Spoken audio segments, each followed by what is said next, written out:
La ciudad de Béziers se encontraba en el centro de una tormenta que pronto se convertiría en una de las masacres más espantosas de la historia medieval europea, era un ejército que afirmaba actuar en nombre de Dios e masacrar una ciudad entera sin importar edad, género o fe. La respuesta reside en la violenta colisión entre la Iglesia Católica y una herejía que temía, por encima de todas las demás, el catarismo. Conocidos como buenos cristianos por sus seguidores, los cátaros rechazaron la autoridad del clero católico, denunciaron el materialismo y promovieron una visión radicalmente dualista del bien y del mal. Mara, para la Iglesia, no eran solo harajes, eran una amenaza existential. 1208, el Papa Inocencio III declaró una cruzada no contra los musulmanes en Tierra Santa, sino contra sus propios cristianos en el sur de Francia. Radicar la herejía catera. Esta cruzada albaguines sería diferente a todo lo que Europa había visto antes. El ejército cruzado, compuesto por nobles del norte de Francia, mercenarios y fanáticos, marcó hacia Béziers, la ciudad conocida por sus simpatías cataras, también albergaba a miles de católicos. Sin embargo, la distinción entre heraj y fiel pronto se desvanecería en sangre. En el centro de esta tragedia, que se desarrollaba, estaba Arnaud Amalric, el legado papal designado por Inocencio III para liderar la campaña. Cuando sus fuerzas se acercaron a Béziers, decidieron que la ciudad entregara a sus herejes. La población se negó. Lo que sucedió a continuación se hizo infame. Cuando se la preguntó cómo distinguir a los herejes de los católicos en el caos de la batalla, Amalric supuestamente dio una escalofriante respuesta: Sidite eos, navit enim, dominus, quesunt eos, matadlos a todos. Dios reconocerá a los asayos, aunque la precisión de esta cita es debutada. Fue registrada por Cesario de Heisterbach, un cronista cisterciense que escribía con memoria viva del evento. Dejara Amalric estas palabras: o no, su ejército, aqua como, si lo hubiera hecho, sin negociación, sin piedad, solo fuego y acero. Béziers estaba a punto de ser aniquilada. Al amanecer del 22 de julio de 1209. Al ejército cruzado a campo fuera de las murallas de Béziers, esperando un largo asedio. Las defensas de la ciudad eran salidas, su gente desafiante. Sin embargo, lo que se desarrolla desafió todas las expectativas y condujo a la catástrofe. Dentro de Béziers, las tensiones estaban aumentando. La población de la ciudad, de aproximadamente 10.000 a 14.000 habitantes, incluía no solo simpatizantes cátaros, sino también una mayoría de civiles católicos, comerciantes, artesanos y clérigos. Muchos creían que su propia posición o estatus religioso los protegería del daño. Otros, particularmente los cátaros y sus aliados, se negaron a cumplir con la demanda de los cruzados de entregar a todos los herejes. Lo que nadie sabía era que el destino de la ciudad se decidía no por estrategia, o tácticas de asedió, sino por un acto espontáneo de desafío. Mientras los cruzados se preparaban para un campamento prolongado, un pequeño grupo de jóvenes de Béziers, probablemente demasiado confiados, cargaron por una puerta lateral y atacaron a un punado de exploradores cruzados. Lo que comenzó como una escaramuza menor se descontrola, ligacito, cruzando, desorden, o una oportunidad inesperada avanzó, gritando gritos de guerra, avanzaron con fuerza hacia las murallas. Quieta de la ciudad, sin estar preparado para un asalto a gran escala, no pudo celar la brecha, gata en cuestión de horas. Béziers fue invadida, sin máquinas de asedio, sin escaleras, y sin resistencia organizada suficiente para repeler el caos. Arnau Amalric afirmó, y más tarde, en una carta al Papa Inocencio III que los cruzados entraron en la ciudad sin consultar a nadie, sin esperar órdenes, como si fueran impulsados por la furia divina.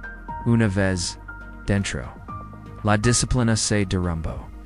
La cruzada supuestamente destinada a erradicar la herejía degeneró en una matanza incontrolada. No hubo distinción entre hereje y creyente, ni esfuerzo por separar a los resistentes, armados de los civiles. Los hombres fueron masacrados en las calles. Mujeres, niños, ancianos, nadie se salvó. Las casas fueron sacudidas, las iglesias profanadas, y la sangre corrió por los callejones de una de las sotos, y no de las sotos de Languedoc. Y Amalric, en su carta al Papa, declaró que casi 20,000 ciudadanos fueron pasados a espada sin importar la edad o el sexo. Si bien este número puede estar inflado, incluso las estimaciones más conservadoras sitúan el número de muertos en miles. Para una sola jornada de carnicería en una ciudad europea medieval no tuvo paralelo. A medida que Béziers descendía al caos, sus acreedores, alguna vez considerados intocables, se convertirán en blancos de saqueo, profanación y matanza. Entre los erróneas más trágicas de la masacre estaba que los iglesias y monasterios, símbolos de la santidad cristiana, no ofrecieron protección contra la furia desatada por una cruzada declarada en nombre de Cristo. Cuando los cruzados rompieron las murallas de las ciudades, cientos de cefalis fueron a la iglesia de Santa María Magdalena, una estructura románica que había permanecido en pie durante generaciones. Buscaron refugio bajo sus arcos, abovedados, aferrandos a la esperanza de que la santidad de un lugar sagrado detendría la espada. Pero en Béziers, ningún santuario fue respetado, sin múltiples relatos, incluido el de Cesario de Histerbach. Los cruzados prendieron fuego a la iglesia con todos los que estaban dentro. Los lamas consumieron no solo a los católicos, sino también a innumerables católicos hombres, mujeres y niños que habían regado por misericordia dentro de los muros consagrados. Huesos y cenizas se encontraron mezclados donde una vez estuvo el tor. Otros lugares sagrados en la ciudad no tuvieron mejor suerte. Monasterios, capillas y edificios, ecclesiasticos, fueron sacudidos, y robados. Prechosos, relicarios, cálices, y manuscritos, muchos, de siglos, de antigüedad, fueron incautados o destruidos.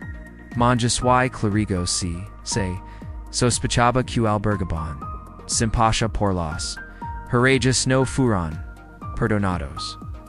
Incluso aquellos sin vínculos con los catorce vices eran asesinados en la carnicería indiscriminada. A cruzada había sido proclamada una guerra santa, autorizada por el Papa y sancionada por indulgencias. Sin embargo, dentro de Béziers quedó claro, la destrucción no se limitó a la herejía, se extendió a la santidad misma. Arno Amalric, que una vez había tenido en estima los espacios sagrados de la ciudad, no expreso arrepentimiento en su forma, el Papa, en cambio, celebró la queda de la ciudad como una victoria divina. Pero lo que realmente había caído no era solo Béziers, era la frontera entre la piedad y la brutalidad, en nombre de la fe. Incluso la casa de Dios se había convertido en un horno de muerte. Al caer la noche del 22 de julio de 1209, Béziers ya no era una ciudad. Era una ruina humante. Una vez hogar de comerciantes, nobles, artesanos y clérigos, se había transformado en un solo en cementerio carbonizado, de casas derrumbadas, iglesias quemadas, y cadáveres mutilados. La masacre fue completa, pero la destrucción no había terminado. Con la población aniquilada y la resistencia aplastada, los cruzados dirigieron su atención a la destrucción sistemática. Se incendios por toda la ciudad, no como un accidente de batalla, sino como un acto deliberado, devorado. Barrios enteros fueron envueltos en llamas. Los edificios de piedra se agrietaron por el calor, mientras que las estructuras de madera se redujeron a cenizas. Incluso la catedral y otras iglesias no se salvaron a pesar de su significado religioso. Dano Amalric, la ciudad fue saqueada y quemada. Los pocos supervivientes, aquellos que habían huido antes de la llegada de los cruzados o se habían escondido en el campo circundante, emergieron solo para descubrir que sus hogares ya no existían.